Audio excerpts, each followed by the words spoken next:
آپ سمجھ رہے ہوں گے، کوئی شخص یہی سمجھ رہا ہوگا جب پہلے میں نے کہا کہ دیکھیے مبالغے کی بھی کوئی حد ہوتی ہے، دیوانگی کی بھی کوئی حد ہوتی ہے، اب انہوں نے یہاں تک پہنچا دیا کہ اللہ ان کی آنکھ ہے۔ میں تھوڑی کہہ رہا ہوں، اللہ خود کہہ رہا ہے۔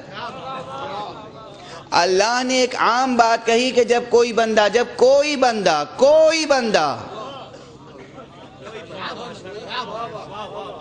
اب یہ لہجہ کیوں خدا استعمال کرتا ہے، ہر بات کو عمومیت کے انداز سے کیوں فرماتا ہے، یہ بحث کبھی اور کروں گا۔ جب کوئی بندہ نوافل کے ذریعے سے مجھ سے قریب آتا ہے تو ایک منزل وہ آتی ہے کہ میں اس کی آنکھ بن جاتا ہوں، میں اس کی زبان بن جاتا ہوں، میں اس کا کان بن جاتا ہوں، میں اس کا ہاتھ بن جاتا ہوں۔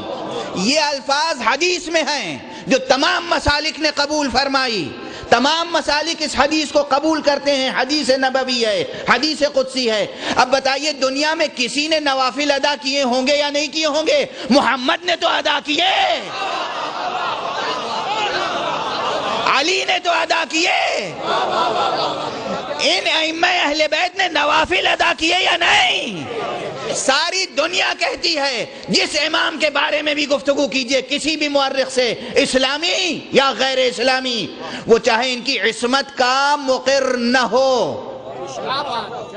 چاہے وہ صراحتاً قبول نہ کرتا ہو کہ یہ معصوم تھے، مگر یہ ضرور کہتا ہے کہ اپنے زمانے میں سب سے زیادہ عبادت گزار یہ تھے، اپنے زمانے میں سب سے بڑے عالم یہ تھے، اپنے زمانے میں سب سے بڑے عادل یہ تھے۔ تو جب سب بڑے عبادت گزار تھے، سب سے بڑے شجاع تھے، سب سے بڑے زاہد تھے، تو نوافل ادا کرتے ہوں گے یا نہیں؟ فرائض بھی ادا کرتے ہوں گے، نوافل بھی۔ قرب نوافل میں اللہ بندے کی آنکھ بن جاتا ہے، قرب فرائض میں بندہ اللہ کی آنکھ بن جاتا ہے۔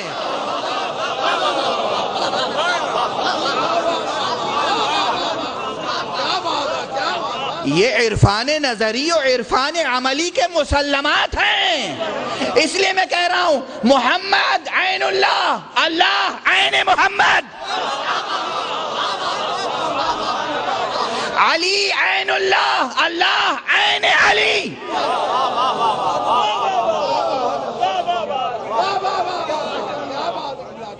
مبالغہ ہے تو جا کے سب سے پہلے خانقاہوں میں جتنی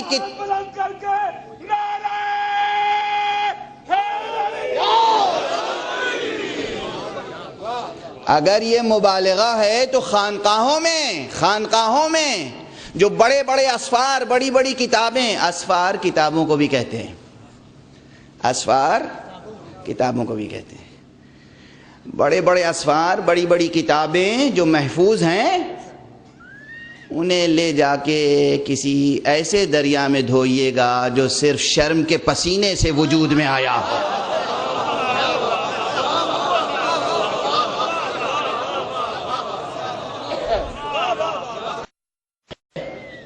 تو ندامت کے پسینے سے جو دریا وجود میں آیا ہو اس میں غرق کر دیجئے کتابیں، اور اگر ان کتابوں میں جو باتیں لکھی ہیں وہ کچھ کام کی ہیں تو پھر یہ کلمات مبالغہ نہیں ہیں۔ کسی کے لیے یہ مرتبہ ثابت ہو یا نہ ہو، ہر ایک کا مرتبہ زیر سوال آ سکتا ہے، مگر کیا محمد کا بھی زیر سوال آ سکتا ہے؟ اور کیا اس کا بھی زیر سوال آ سکتا ہے جسے قرآن نے نفس محمد کہا ہو؟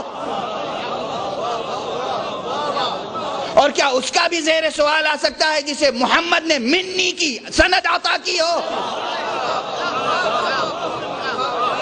جس کے لیے محمد نے کہا ہو یہ مجھ سے ہے، میں اس سے ہوں۔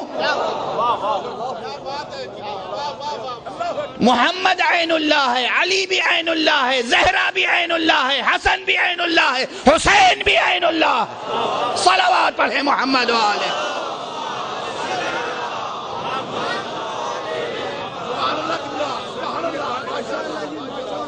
ان میں سے ہر ایک عین اللہ ہے، ان میں سے ہر ایک لسان اللہ ہے، ان میں سے ہر ایک وجہ اللہ ہے، ان میں سے ہر ایک جنب اللہ ہے۔